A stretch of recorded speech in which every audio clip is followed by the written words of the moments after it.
때문에 조금 늦게 시작했는데 아무쪼록 산불 빨리빨리 해지기 전에 좀 어느 정도 불빛이 좀 잡혔으면 좋겠습니다. 자, 오늘은 오프닝 없이 바로 시작하겠습니다. 오늘 국내외 경제 흐름 분석하고 실질적인 투자 정보도 드리는 원포인트 경제 레슨 마련했습니다. 이코노미스트 이종우 센터장 나오셨습니다. 안녕하세요. 예, 안녕하십니까. 오는데 바람 많이 불었죠? 예, 바람 엄청나게 불던데요. 예, 거의 뭐 태풍 정도로 막 불더라고요. 저는. 예.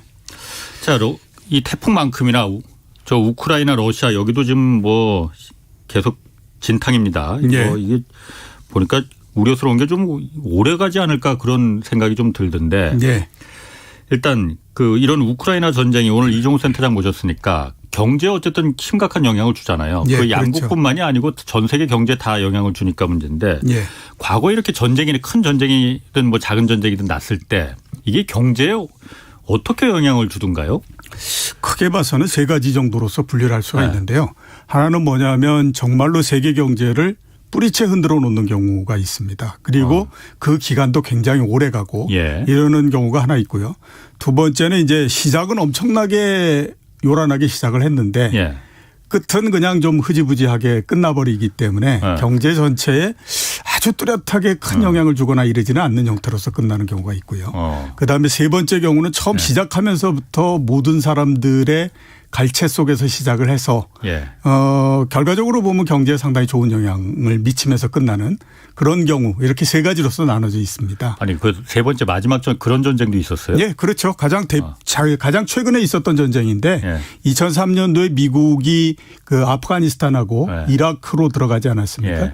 그 당시에 보면 이제 아프가니스탄으로 들어가기 위해서 제일 처음에 이제 미사일을 발사를 했었는데 그날서부터 주가가 오르기 시작을 해서 그 주가 상승이 4년 동안 이어졌고요. 그다음에 또 그 전에 경제가 굉장히 안 좋았었어요. 미국도. 그랬는데 이제 그때에 미국 내에서 어떤 이 운동이 일어났냐면 애국 소비 운동이라고 하는 것이 일어났습니다. 그러니까 소비를 굉장히 많이 해야 이게 그 미국 경제가 좋아질 수 있다. 그래서 이제 소비를 굉장히 많이 했고요. 그러니까 막 있는 거 없는 거 다 끌어다가 막 미국 사람들이 이제 그 소비를 하는 형태였고 그거를 이제 도와주기 위해서 연준도 금리를 굉장히 많이 내리고 이게 유동성도 굉장히 많이 공급을 하고 이런 형태가 됐죠. 그래서 그 2003년도 3월 달서부터 전쟁을 시작을 했는데 그때서부터 경기가 바닥을 치기 시작해 가지고 대략 이제 2007년도 정도까지 계속해서 경기가 좋아지는 형태가 됐었거든요. 그게 이제 어떻게 생각하면 가장 최근이면서 뭐 모두의 관심을 모으면서 전쟁을 시작했고 그다음에 또 그만큼 또 경제도 좋아졌고 이런 형태였고요. 그다음에 첫 번째 아까 말씀드렸던 세계 경제를 정말 뿌리채 흔들어 놓고 굉장히 오랜 시간 걸렸다.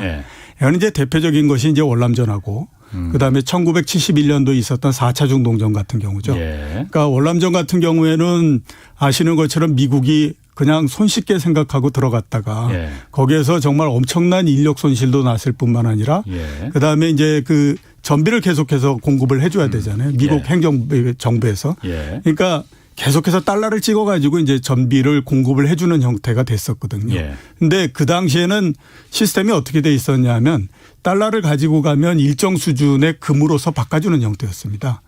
근데 달러를 너무 많이 찍다 보니까 미국 정부가 가지고 있는 그 금이라고 하는 것이 한계가 있잖아요. 그러니까 그걸 금으로서 이제 바꿔주지 못하는 정도가 돼버린 거예요. 그래서 이제 닉슨 대통령이 달러를 바꿔주지 않겠다라고 선언을 했고요. 그러면서부터 달러가 계속해서 약세가 되기 시작을 했습니다. 그리고 지금 이제 변동한 질제가 돼버린 건데 당시에 어떤 일까지 벌어졌냐면 미국이 이제 국채를 찍지 않습니까? 그걸 이제 지금은 보면 다 달러 표시로 해서 찍죠.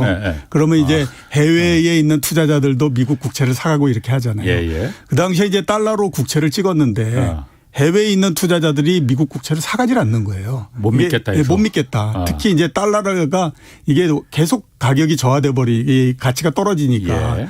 그래서 울며 겨자 먹기로 어쩔 수 없이 미국 행정부에서 스위스 프랑으로 그 미국 국채를 찍어가지고 그거를 이제 해외의 그 투자자들한테 판매하고 이러는 일까지 벌어졌었거든요. 아, 미국의 국채를 다른 나라 화폐로 찍을 수도 있어요? 그럼요. 그거 우리나라도 예. 원화 국채도 있지만 달러 표시 국채도 있지 않습니까? 아. 그러니까 예. 당연히 이게 이렇게 되는 거거든요. 그러니까 말씀하셨던 것처럼 아니 미국이 어떻게 스위스 프랑으로 자기네 그 국채를 찍어 예. 이럴 정도였으니까 당시로서 생각해 봤을 때는 정말 엄청난 일이 벌어진 거죠. 예. 그리고 미국이 70년대 초반서부터 안 좋아지기 시작해서 예. 경쟁력을 다시 회복하는 데까지 15년 정도가 걸립니다. 예. 그 정도로 굉장히 안 좋은 형태였었고요.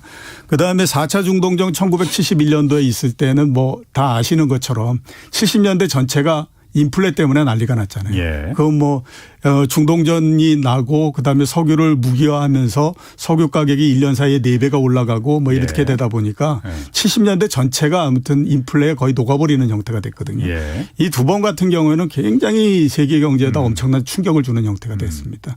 근데 이 두 번째 이제 굉장히 그 요란하게 시작을 했었는데 끝은 흐지부지하게 끝나버린 경우가 이제 1991년도에 있었던 일자 걸프전 같은 경우죠. 예. 시작은 지금보다 더 했습니다. 그러니까 미국에서부터 병력을 40만 명을 이동을 시켰고 예. 유럽에서 20만 명을 이동을 시켰고 예. 병력만 이동시킨 게 아니잖아요. 그 많은 무기들이나 이런 것들을 다 그 실어 날랐을 뿐만 예. 아니라 전 세계의 연합군을 형성을 했거든요. 이라크하고 그 싸운다고. 예. 그런 정도였으니까 얼마나 요란했겠습니까. 근데 92년도 1월 달에 전쟁을 시작을 하고 한 달 만에 종전이 됐는데 지금까지도 의문인 게 도대체 누가 승자였나 하는 것조차도 별로 그렇게 가리지 않은 상태에서 끝이 났다 이런 그 했거든요. 예. 그러니까 이제 그 당시에 끝나는 걸 보면 이라크를 쿠웨이트에서 밀어내는 것만으로 해서 그냥 끝을 내버렸죠. 그러니까 도대체 왜 그 난리를 치면서 준비를 예. 해가지고 그렇게 했느냐 했거든요.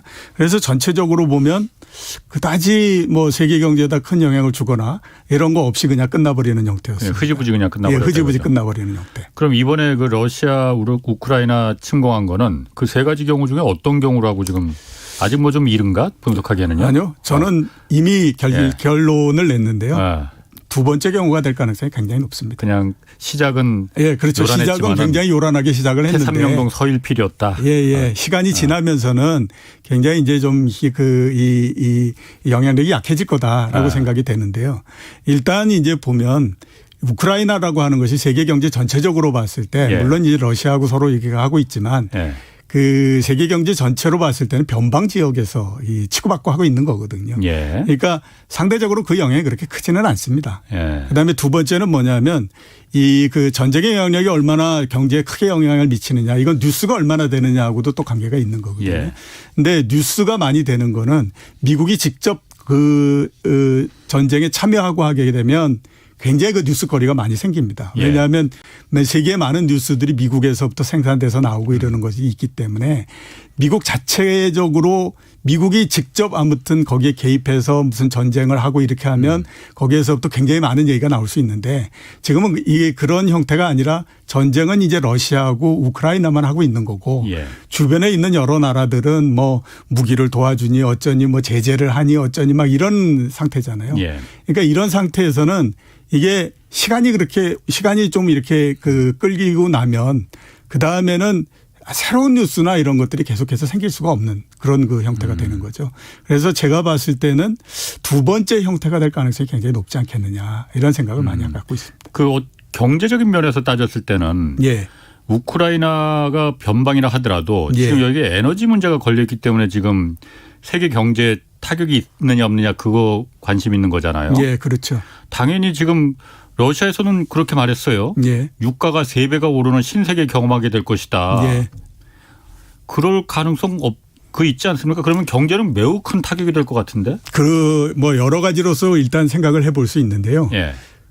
지금 이제 러시아가 얘기하고 있는 거는 어떻게 생각하면 이제 계속해서 이제 공갈포를 계속 쏘고 있는 거죠. 예. 왜냐하면 이 정도로 우리 무서운 힘을 갖고 있어라고 하는 거를 보여줘야 빨리 항복하게 해라. 그렇죠. 우크라이나. 그래야 이제 뭐 예. 아무튼 이게 타협을 내든 뭐라든 이렇게 하는 거니까 그러니까 예. 이제 3배 막 이렇게 얘기를 할 수 있는데요. 예. 그냥 생각해 보면 이게 지금도 $110 이렇게 됐지만 예. 이게 오래 지속되고 그다음에 또 계속해서 가격이 올라가고 이런 거를 과연 바라겠느냐 하는 부분들을 우리가 생각을 해봐야 됩니다. 그러니까 수요자 입장에서 봤을 때는 네. 당연히 지금도 높은데 거기에다 더 네. 가격이 가격이 올라가고 그러면 이건 난리가 아닌 형태가 되는 거죠. 그다음에 공급자인 러시아 입장에서 봤을 때도 이게 어떻게 보면 러시아의 굉장히 귀중한 그 자금원이거든요. 그리고 여기에서부터 수익을 얻어야 되는 그 부분인데 계속해서 가격이 이 러시아의 원유를 생산하고 그다음에 수출하고 이러는 거를 막아버리는 형태까지 이렇게 진행된다라고 하면 이게 러시아 입장에서도 굉장히 곤란할 수밖에 없거든요. 그러니까 이게 그 양쪽 다가 공급자, 수요자 모두 다가 그걸 원하지 않는 형태가 되는 거죠. 자, 그래서 우리가 한번 생각해 보면요. 최근에 이제 제재를 굉장히 많이 하고 언론을 통해서는 이런 얘기 저런 얘기 막 나오고 하잖아요. 근데 그거를 꼼꼼히 한번 따져보면 그래도 이 제재를 하는 쪽 그다음에 뭐 이런 쪽에서도 자국의 경제에 아주 큰 피해를 받을 수 있을 만한 부분들을 조금씩은 지금 피해가고 있는 계속 그런 상태. 양쪽이 다. 예, 그렇죠. 그러니까 이게 따져보면 지금 뭐 러시아가 얘기하는 것처럼 유가를 3배 올라가고 뭐 이렇게 할 거다. 이것도 일단 그 쉽지는 않은 그런 부분이다라고 봐야 되는 거죠. 그렇군요. 자, 오늘 2시 10분부로 경부 울진의 산불 위기경보 심각 단계가 발령됐다고 합니다. 전국적으로 산불 경계 단계가 발효 중인 만큼 산불 발생하지 않도록 불씨관리 각별한 주의 관심 기울여 주시기 바랍니다. 자, 지금 어쨌든 그런데 서방 세계가 그 스위프트 국제간 이제 결제망이라고 통신망이라고 하더라고요. 그렇죠. 이거를 일단 러시아를 빼버리기로 했잖아요. 뭐 이게 그럼 러시아에는 굉장한 그 뭐라고 해야 될까 피해잖아요. 그러니까 어쨌든 경제적인 피해.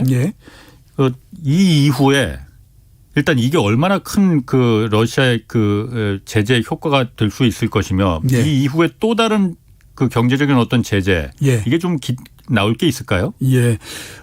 스위프트 결제망 이게 그 안에 들어가 있는 그 은행들이 전 세계적으로 한 11,000개 정도 이렇게 돼 있거든요. 그러니까 우리도 저 은행에 가서 해외 송금한다 그러면 스위프트 코드가 어떻게 됩니까? 이렇게 물어봅니다. 그러니까 상대편 결제 은행에다가 보내는 그 결제 은행의 코드를 알려달라라고 하는 거거든요.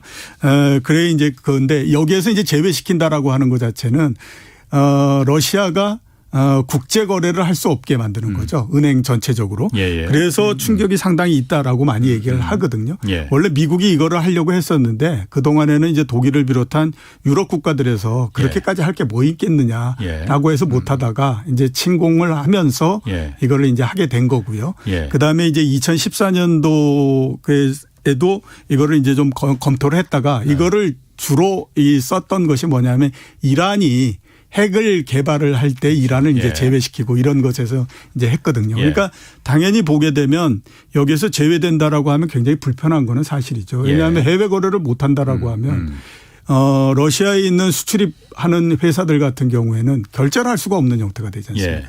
당연히 러시아에다 뭔가를 수출한 나라도 이거를 뭐 대금을 받을 수가 없으니까 거기다 수출할 수가 없는 거고 그러니까 당연히 대외 거래가 끊어지는 형태가 되니까 굉장히 어려울 수밖에 없거든요. 그 원유나 가스도 그러면은 그 스위프트만 결제를 못 하는 거예요, 그러면은? 지금 이게 그거를 그러니까 은행을 통해서 한다라고 하게 되면 당연히 그거는 할 수가 없는 게 되는 거죠. 원유나 가스는 예외시켰다 뭐 이런 얘기도 있던데. 여러 가지 얘기들이 있는데요. 아직까지 그 부분들에 대해서는 확인이 완전히 돼 있지는 않습니다. 구체적으로 그러니까 어떤 걸 지금 제재하고 어떤 거는 빼고 어떤 은행은 뭐 포함시키고 이게 아직 확정이 된 건 아니고. 아직 확정이 된 거는 아닙니다. 그렇군요. 근데 이게 이제 모든 것들이 다 그러는 것처럼 지금까지 이제 제재한 여러 가지 방안들이 있거든요. 그게 또 양면성을 좀 갖고 있다라고 볼 수가 있습니다. 그러니까 스위프트 코드도 마찬가지인데요.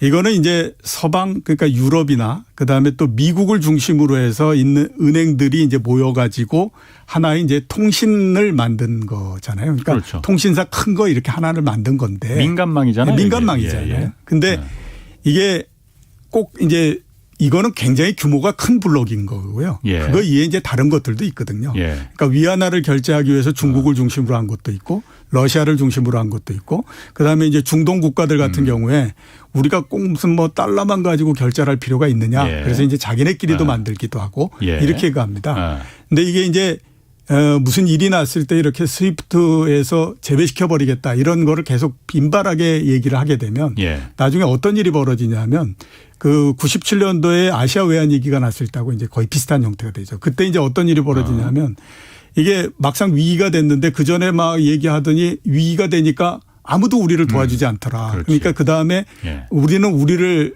지킬 수밖에 없다라고 예. 해가지고 외환보유고를 막 쌓잖아요. 예. 그러니까 이제 다른 나라들 같은 경우에 이걸 자주 보니까 야 이렇게 되면 서방이나 미국의 밑보이면 우리도 언제든지 이거 제외될 수 있는 거고 그러면 우리도 굉장히 어려워질 수 있는데 예. 그러면 우리가 꼭 여기 스위프트에만 그 목맬 필요가 있느냐. 그렇죠. 중국이 하는데도 우리 들어가고 러시아 하는데도 들어가고 중동 하는데도 들어가고 이런 형태로서 해서 여러 다리를 걸치자. 이게 뭐 그렇게 하면 안 된다라고 규정이 있는 것도 아니고 그렇게 되는 거죠. 그러면 나중에 되면 이 스위프트 이 부분들의 예. 힘이 계속해서 약해지는 수밖에 없습니다. 그러니까 이제 이런 여러 가지 맹점들이 있는 예. 거거든요. 그 그래서 스위프트망이라는 게 어떤 뭐 국제 기구나 뭐 어떤 그 국제적인 어떤 그 공적인 기구가 갖고 있는 게 아니고 그냥 철저하게 그냥 개인 민간 회사들이에요. 그렇죠. 민간 은행들끼리 모여가지고 그 수수료 받아서 장사하는 예. 통신망이죠, 그냥. 예, 그렇죠. 예. 그럼 거기는 회원국이 많고 회원은행이 많을수록 좋은 거네요. 그러니까. 예, 회원은행이 많을수록 훨씬 더 힘이 세지고 예. 그 다음에 또 뭐 결제나 이런 것들을 다 이 많은 곳에다가 할 수 있는 그런 형태가 되는 거죠. 그런데 지금 센터장 말씀하시기에는 그러니까 이렇게 자꾸 제재 받아서 예. 빼버리는 미운 털 박혔다고 빼버리는 나라나 은행들이 많아지면 많아질수록 그쪽에서는 그렇죠. 야 다음 차례는 우리가 될 수도 있겠네. 예. 그러면 꼭 저기 스위프트에만 우리가 의존할 기대면은 예. 잘못하면 큰일 나겠네. 그러면은 중국판 스위프트도 있고 뭐 러시아판 아까 중동판 스위프트도 있다면서요. 예. 그런데 여러 군데 일단 다리를 걸쳐놔야겠네. 그러면은 그렇죠. 예. 스위프트 입장에서는 민간 회사인데 예.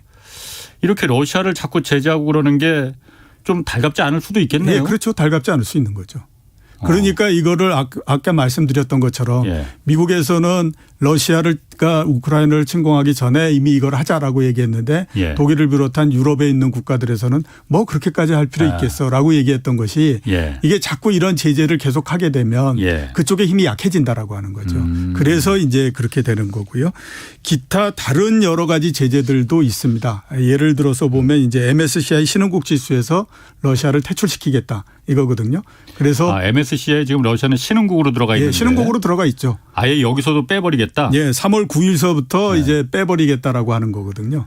근데 이거는 제가 봤을 때 별로 그렇게 큰 영향을 주거나 그러지는 않습니다. 굉장히 상징적인 형태 정도밖에 안 되는데 예. 왜 그러냐면 지금 이머징 마켓을 추종하는 그 전체적인 펀드의 규모가 예. 1조 8천억 달러 정도 되거든요. 예. 거기에서 러시아가 차지하는 비중이 1.5% 정도입니다.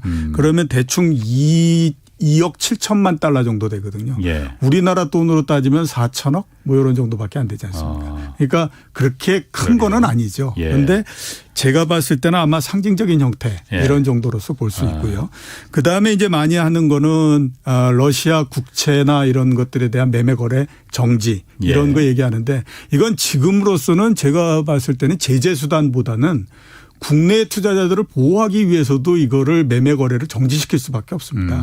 그러니까 미국에 있는 투자자가 예. 지금 뭐 이 러시아 채권의 금리가 20% 갑자기 8%에서 20%로 뛰어서 이렇게 됐는데 예. 문제는 뭐냐면 이게 계속 제재를 해가지고 뭐 스위프트 코드 해가지고 거래도 못하게 하고 뭐 이런 형태를 하게 되면 러시아 입장에서도 이거 이자 뭐 우리 지불을 하고 싶은데 예. 너희가 다 막아놔서 우리가 지불을 할 수가 없어 이런 형태가 그렇지. 돼버리는 거거든요. 예. 그러면 이게 채권 자체가 위험해지는 형태가 되기 때문에 예. 이게 어떻게 보게 되면 이제 이 국내 투자자 보호를 위해서도 예. 선진국 입장에서는 이걸 할 수밖에 없는 그 부분들입니다. 그리고 이제 아직까지는 안 했지만 앞으로 이런저런 부분들에서 제재를 하겠다라고 예. 지금 검토되고 있는 것 중에 하나는 뭐냐 하면 러시아하고 어떤 예. 기업이 이제 거래를 할 때 달러로 거래를 못하게 하겠다.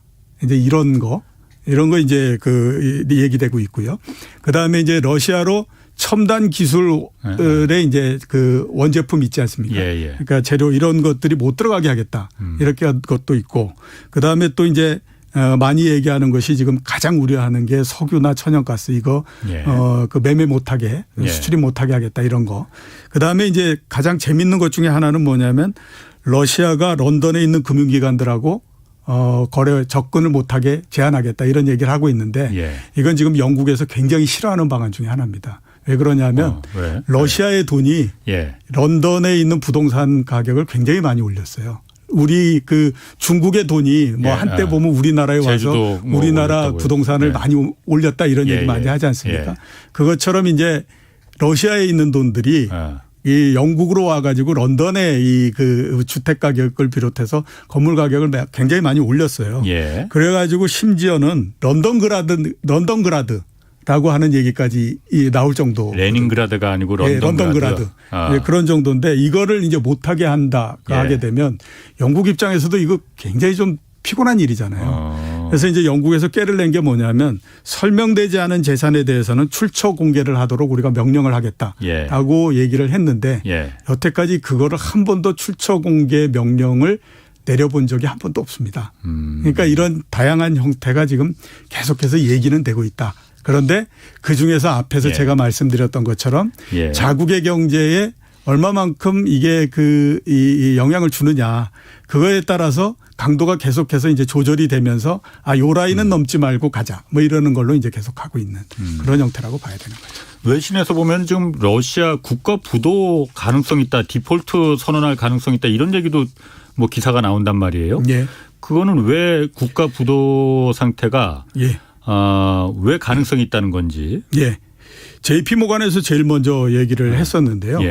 그러니까 러시아에 부과된 제재가 러시아 정부의 경하 채권 디폴트 가능성을 높인다. 이렇게 이제 얘기를 했거든요. 경하 채권? 그러니까 이제 뭐냐면 러시아가 채권을 발행을 했는데 앞에서 말씀드렸던 것처럼 러시아가 돈이 없어서 못 줄 수도 있지만 문제는 뭐냐면 여러 가지 제재나 이런 것들로 해가지고 돈을 줄 수 있는 방법이 없고 이렇기 때문에 이거를 이제 못 주게 되면 당연히 이제 디폴트가 나버린다. 이거 이제 그걸 하는 거죠. 거기에다가 앞에서 말씀하셨던 것처럼 러시아가 유가가 3배가 될 수도 있다. 이렇게 얘기한 것처럼 이것도 똑같이 얘기를 합니다. 러시아 디폴트 100% 난다. 푸틴 대통령이 그 얘기 했어요. 우리가 왜 이렇게 디폴트가 나냐면 자, 우리가 돈을 가지고 우리 채권에 대해서 이자를 지급해주고 원리금을 지급해주고 해야 되는데 서방 국가들이 과연 그거에 동의하겠느냐. 동의 안 하면 우리는 부도가 날 수밖에 없는 거다. 이 얘기를 한 거거든요. 그러니까 푸틴 대통령이. 그렇죠. 그러니까 이제 얘기가 이게 보니 이런 제재를 하고 그러면 러시아 입장에서 봤을 때는 뭐 못하는 거다. 뭐 이렇게 얘기하면 디폴트 나버리는 거 아니냐. 이렇게 얘기를 하는 거죠. 우리만 죽냐 너희도 죽는다 이런 그렇죠. 얘기. 그게 이제 그런 얘기가 나올 수 있는 게 러시아가 지금 가지고 있는 외환보유고가 6,400억 달러 정도 되거든요. 그러니까 외환보유고 자체만 보면 그렇게 적은 건 아닙니다. 그런데 그중에 4천억 달러 정도가 해외에 있어요. 그러니까 자기네가 갖고 있는 거는 얼마 되지 않습니다. 그러니까 2,400억 달러 정도가 이제 해외에 없는데 그중에 실제적으로 달러로 갖고 있는 건 120억 달러 정도밖에 안 되고요. 1,390억 달러가 금으로써 돼 있습니다. 그리고 840억 달러가 중국 채권으로 돼 있거든요. 그러니까 중국 채권은 중국이 제재를 안 하니까 그거는 이제 또 현금으로서 만들 수 있고. 근데 금은 어떻게 될지를 잘 모르는 거지 않습니까? 그러면 중국 채권하고 보유 현재 가지고 있는 그 외환보유고 따져보면 1,000억 달러 정도밖에 안 되는 거거든요. 그러면 러시아 입장에서도 할 얘기가 있는 거죠. 우리는 돈을 줄 수 있는 능력도 있고 돈을 줄 수 있는 주겠다라는 생각도 있으나 너희가 못하게 했기 때문에 우리는 돈을 이자를 결제할 수가 없는 상태다. 그러니 우리는 디폴트를 해버릴 수밖에 없는 거다. 이렇게 지금 얘기를 하고 있는 거죠. 그런데 이게 그 러시아 디폴트라고 하는 것이요. 우리가 생각하는 것처럼 그렇게 이제 뭐 러시아 제재해서 디폴트하고 이렇게 얘기하면 러시아 굉장히 어려울 거다 이렇게 얘기를 하지 않습니까? 그런데 그게 러시아만의 문제가 아니라 서방에 있는 그 금융기관들도 굉장한 타격을 받게 됩니다. 어떤 타격? 예를 들어서 보면 그렇습니다. 1997년도에 러시아가 아시아 외환위기가 나고 난 다음에 조금 지나서 러시아가 모라토리엄을 선언했거든요. 그러니까 이자도 못 주겠고 그다음에 원금도 줄 돈이 없다 우리는. 그래서 이른바 이제 국가 부도 사태를 내버렸습니다. 근데 그리고 나서 한 2달 정도 있다가 미국에 있는 롱텀 캐피탈이라고 하는 굉장히 큰 헤지펀드가 망해버렸어요. 그게 러시아 채권을 가지고 그 딜링을 하는 데였는데 규모가 굉장히 컸거든요. 그게 망해서 갑자기 연준에서 이게 잘못되면 전 세계 금융시장이 난리가 난다. 이래가지고 화급하게 막 금리를 내리고 난리를 했었거든요. 그러니까 이게 그 우리가 그래서 지금 뭐 이렇게 러시아를 제재를 해가지고 그다음에 러시아가 디폴트가 나고 이러는 것들이 우리가 그냥 생각해 보면 굉장히 간단하지만 이게 서로 간에 막 맞물려 있는 형태이기 때문에 이 러시아를 잘못 제재해가지고 러시아가 정말로 우리는 이제 어쩔 수 없다 해서 이 그 손을 들어버리는 형태가 되면 이게 특히 유럽에 있는 금융기관, 은행들 이런 데다 굉장히 큰 충격을 주거든요. 그러니까 이런 부분들을 모두 다 고려를 할 수밖에 없는 그런 상황인 거죠. 자, 한 가지 궁금한 게 러시아가 어쨌든 그 외환 보유고가 아까 7천억 달러 가까이 있다고 했잖아요. 근데 그게 그냥 러시아 국내 수중에 손에 든 건 한 1,000억 달러밖에 없고 나머지 다 뭐 외국에 다 퍼뜨려 놨다고 했잖아요. 뭐 금이 됐든 뭐 중국 채권이든. 그럼 그거 어쨌든 러시아 돈인데 그 우리가 지금 당장 필요하니 금이든 뭐 달러든 뭐 유로든 그거 우리가 좀 갖고 쓸래 하고서는 내 돈이니까 갖고 올 수 없는 거예요? 지금 이제 그래서 은행 제재를 하고 그다음에 정부의 외환 보유고에 대해서 제재를 하겠다라고 얘기하는 것이 그것 때문인 거죠. 못 갖고 가는 거예요, 그러면? 그렇게 해서 제재를 하게 되면 못 갖고 가게 되는 거죠. 왜냐하면 그 돈은 미국 채권으로 돼 있던 아니면 뭐 미국 뭐 다른 나라의 은행에 들어가 있던 뭐 이렇게 돼 있던 그 다른 나라에 가 있는 거기 때문에 서로 간에 그 이 제재 방안으로서 러시아가 외환 보유고를 빼나가지 못하도록 우리가 제재를 하겠다라고 하면 그거를 금융기관들이 주지를 않는 거거든요. 그러니까 러시아 정부 러시아 돈이라 하더라도 러시아 돈이라고 하더라도 러시아 정부 입장에서는 그거를 찾아갈 수가 없는 형태가 되는 거죠. 아니 그럼 러시아 푸틴은 전쟁이 일어나면은 뭐 물론 빨리 끝날 줄 알았는데 지금 질질 끌게 되니까는 좀 스텝이 꼬인 건 있지만은 이런 상황 전쟁을 일단 일으키면서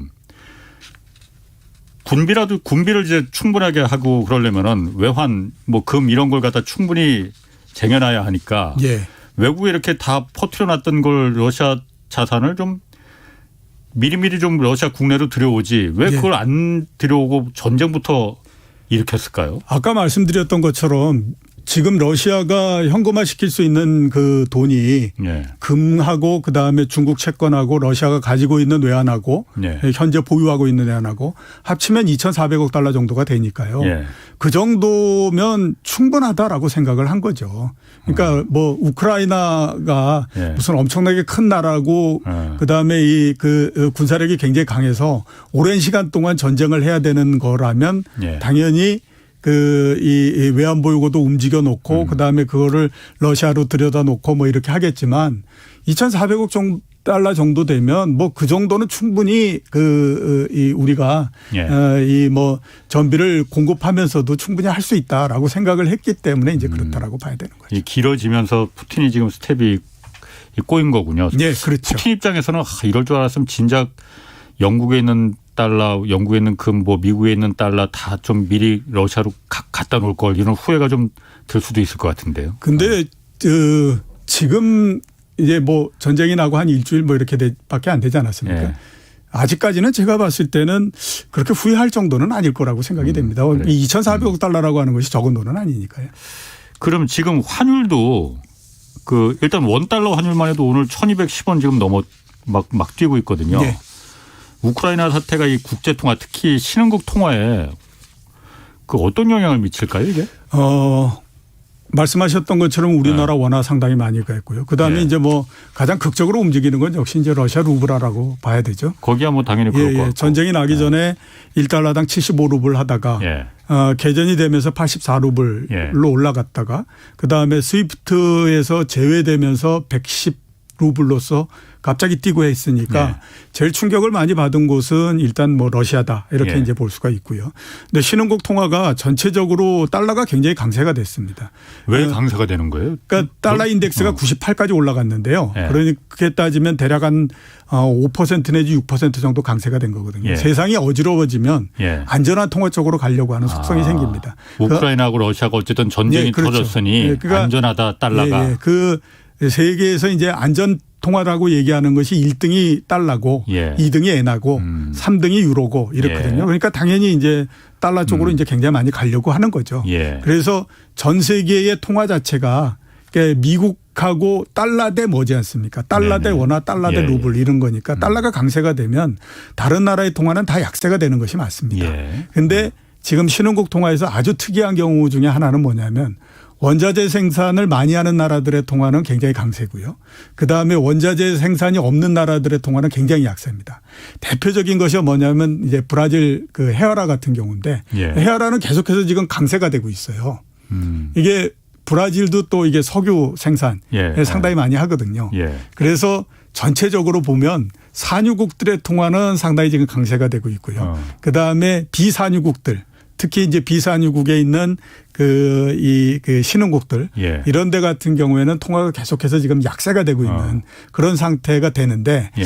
제가 봤을 때는 이런 형태가 조금은 더 이어질 걸로 그렇게 생각이 됩니다. 왜냐하면 아직까지는 이제 석유를 비롯해서 원자재 가격이 고점을 완전히 만들었다 이런 형태는 아니지 않습니까? 계속해서 상승을 하고 있는 그런 그 상태니까. 뭐 150달러까지도 간다고 예, 하니까. 그렇기 때문에 아마 이 신흥국들의 통화도 완전히 양분돼서 가는 형태가 될 걸로 보이고요. 그 다음에 이제 그 선진국들의 통화 같은 경우에는 예. 어차피 달러 대 뭐이기 때문에 예. 달러가 강세가 되면 이쪽은 약세가 될 수밖에 없는 거거든요. 예. 그런 형태로서 우리가 봐야 되지 않을까라는 생각이 듭니다. 증시는 이게 우크라이나 사태가 장기화되면은 예. 뭐 장기화되지 않았으면 좋겠지만 장기화된다면은 예. 증시에는 어떤 영향을 미칩니까? 좋습니까? 나쁘습니까?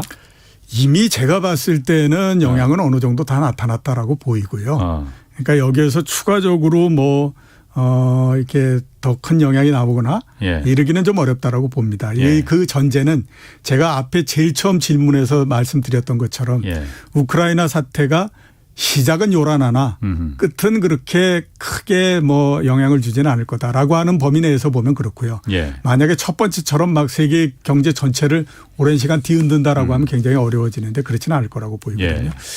일단 주식시장 측면에서 봤을 때는 큰 파도는 하나 좀 넘어갔다라고 봐야 되죠. 예. 그래서 이번 주가 어떻게 보면 이제 개전이 되고 제재도 들어가고 이러면서 본격적인 영향을 굉장히 많이 미치는 형태였었는데 예.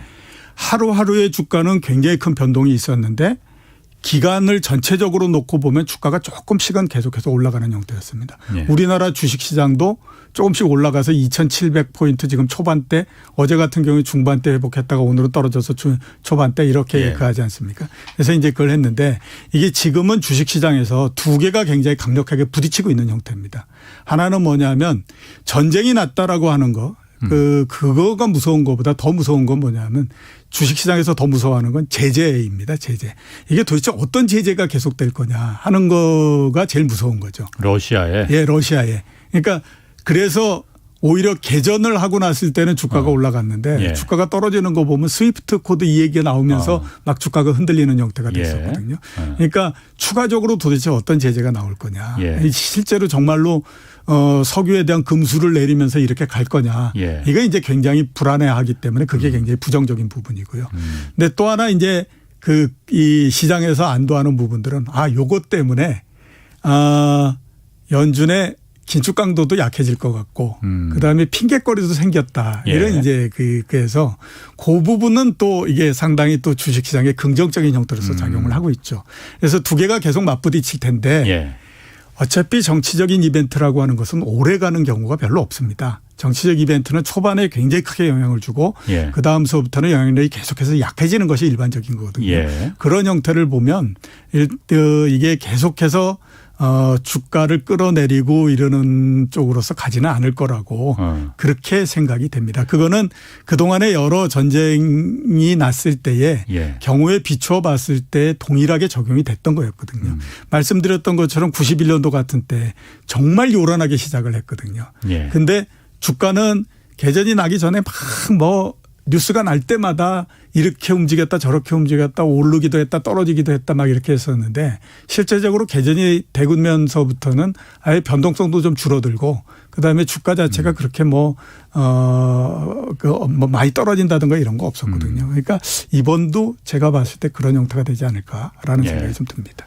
그 아까 말씀하셨듯이 지금 우크라이나 전 발발하기 전만 해도 인플레가 워낙 지금 세니까 미국에서 연방준비제도가 뭐 금리를 한꺼번에 막 0.5%포인트씩 막 이렇게 껑충껑충 올릴 수도 있다 막 이렇게 했었는데 전쟁 터지니까는 이게 성장을 경기를 확 죽여버릴 수 있으니 금리까지 높아버리면 안 된다 해서 뭐 안 올릴 수도 있다 이런 얘기까지도 나왔었어요.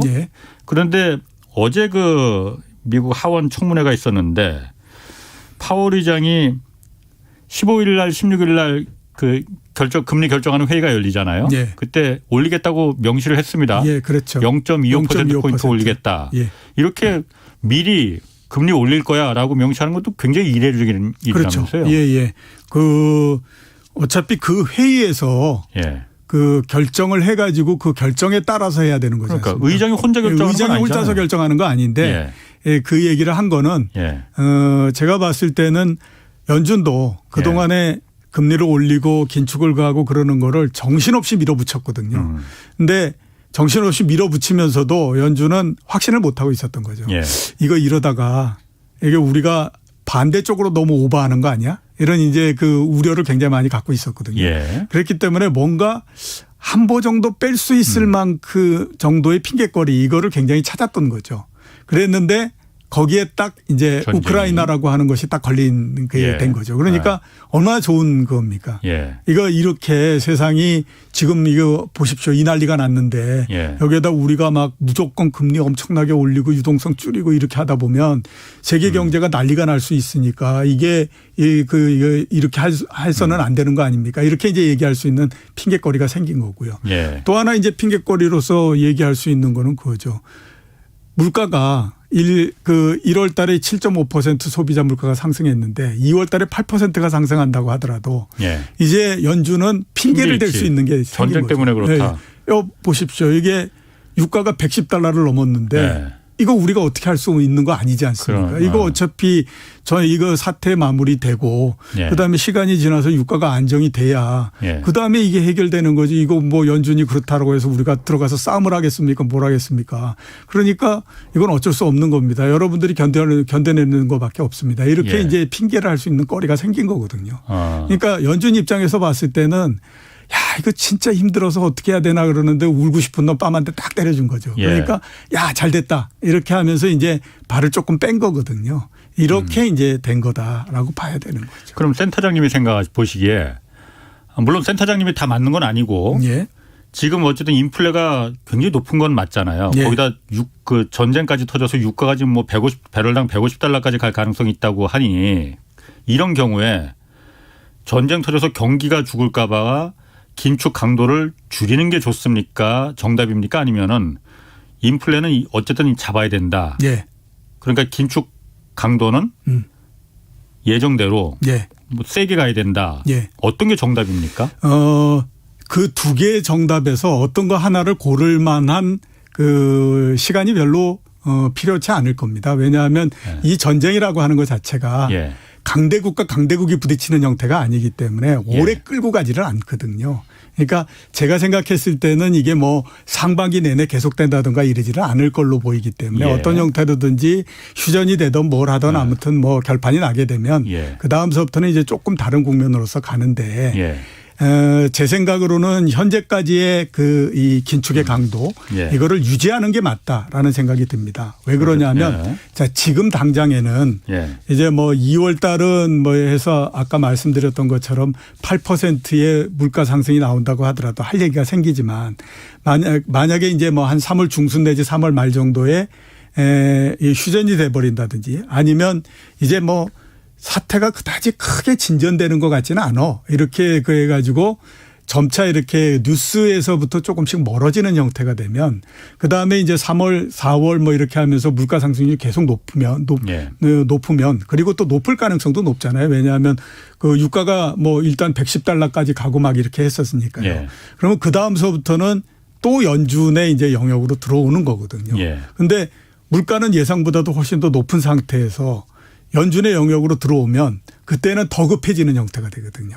그렇기 때문에 오히려 그거보다는 원래 얘기했던 대로 이제 꾸준히 계속 가면 시간이 지나면서 꾸준히 잡히면서 이렇게 갈 가능성이 높기 때문에 여기에서 전쟁 탓을 너무 많이 해가지고 발을 많이 빼고 이렇게 했다가는 그 다음 스텝이 지금보다도 더 어려워지는 형태가 될 가능성이 높죠.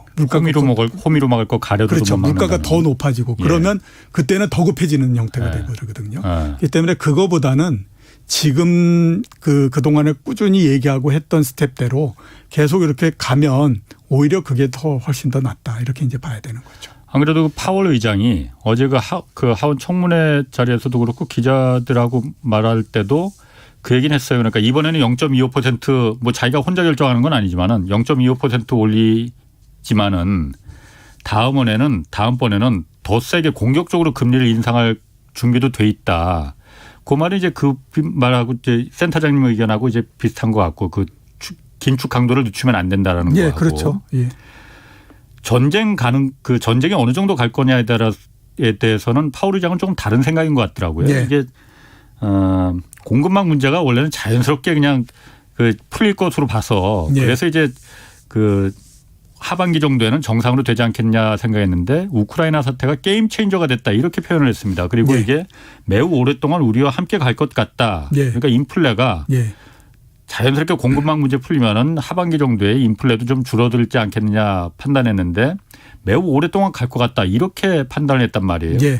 그러면은 예전에 사실 1970년대 그 인플레가 세게 왔을 때 볼커 당시 연방준비제도 의장이 카터를 재선해서 떨어뜨리면서까지도 금리를 한꺼번에 막 10%에서 한 22%까지 2년 만에 막 올리고 그랬잖아요. 물가 잡아야 된다고. 볼커가 딱 볼커 의장 얘기를 또 했거든요. 그거 어떻게 그거 좀 보십니까? 그러니까 여러 가지 복선을 같이 깔고 한 얘기다라고 저는 생각이 되는데요. 우선 이제 공급망에서 많이 얘기하는 것이 그러니까 석유 공급 이 부분이죠. 그거는 어떻게 보면 본인들의 판단 잘못을 이게 이제 우크라이나 이 부분에다 이제 갖다가 이렇게 이제 하나 덜 씌워서 이제 얘기를 하는 거다. 이렇게 이제 볼 수 있거든요. 그러니까 원래서부터 보면 지지난주에 제가 말씀드렸던 것처럼 석유가 지금은 보면 수요 초과인 상태이기 때문에 유가가 그렇게 낮아지기가 굉장히 어려운 상태입니다. 지금도 $110그 하지만 이게 사태가 다 해결이 된다고 하더라도 그렇게 크게 낮아지지 않습니다. 지금 $115 뭐 $110 이렇게 되는 거는 이 우크라이나 사태로 해가지고 대략 400만 배럴 정도의 그 공급 차질이 생길 거다라고 하는 가정하에서 지금 가격이 만들어지고 있는 거거든요. 러시아가 공급할 수 있는 게 하루에 1,100만 배럴 정도 됩니다. 그중에 40% 정도가 공급이 안 된다라고 생각하고 지금 가격이 만들어지고 있는데 이게 이제 지나고 나면 그게 아니다라고 하면 이제 가격이 좀 내려가겠죠. 내려간다고 하더라도 $90 정도가 에서 더 내려가기는 쉽지가 않은 상태거든요. 지금 수급인데. 근데 작년도도 보고 그러면 연준은 계속해서 이게 굉장히 낮아진다라고 얘기를 했잖아요. 그 얘기를 그냥 수정하기는 어려우니까 이게 보면 우크라이나 이 부분을 가지고 이제 본인들이 석유나 이런 그 공급 이 부분들이 빠른 시간 내에 해결될 거다라고 하는 것들을 이제 이 면피로 해가지고 이제 얘기를 하는 거고요. 그 다음에 이제 금리와 관련해서 그 부분들은 이 긴축이라고 하는 부분들을 계속해서 앞으로 세게 강화해서 나가겠다라고 하는 것에 대한 의지를 계속해서 이제 얘기를 하는 거죠. 그 부분들은 왜 그러냐 하면 어차피 이게 지금의 물가가 이렇게 계속되면 굉장히 이게 피곤한 일이 벌어진다라고 이제 볼 수밖에 없는 거죠. 거기에다가 본인들도 엄청난 정치적 압력을 받고 있는 거잖아요. 행정부로부터도 그렇고. 그러니까 우리가 놀고 있는 거 아니다. 우리도 너희와 생각을 같이 하고 있기 때문에 우리도 앞으로 계속해서 강도 높은 예. 어떤 정책을 피겠다라고 하는 것들을 이제 계속해서 얘기를 하는 거거든요. 그거 이제 극단적인 예로서 동원된 것이 볼커 의장 이 부분이죠. 지금은 뭐 제가 봤을 때는 미국 금리를 2%까지만 올린다고 하더라도 중리 산이 얘기를 할 텐데 거기에다 20%를 올렸던 볼커 의장을 갖다가 끼울 정도면 지금 얼마나 연준 입장에서 봤을 때도 우리의 의지가 강력하다라고 하는 걸 얘기하고 싶겠습니까? 그거에 한 거라고 봐야 되는 거죠.